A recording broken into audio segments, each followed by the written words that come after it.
Welcome back.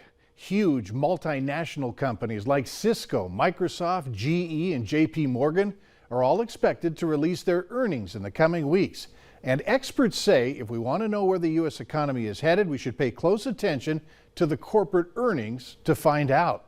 Now, this comes as FedEx says the weakening economy could cause it to fall $500 million short of its revenue target. The shipping giant says it's temporarily parking some cargo planes and closing offices after demand for packages crumbled. Economists say FedEx is also struggling with a big shift in consumer preferences as the economy opens up and we're not buying as many online goods compared to earlier in the pandemic. This shift in what consumers are spending on their money on is really having a big impact on companies like FedEx. Experts say we'll soon find out if the slowdown at FedEx is isolated, as earnings reports from retailers and manufacturers are coming out in weeks. The data could give investors a better idea of how the economy is doing amid growing recession fears.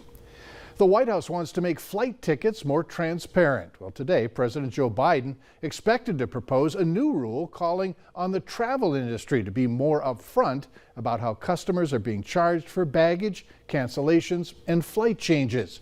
According to the Department of Transportation, travel sites and airlines will have to disclose any possible additional fees the first time an airfare is displayed.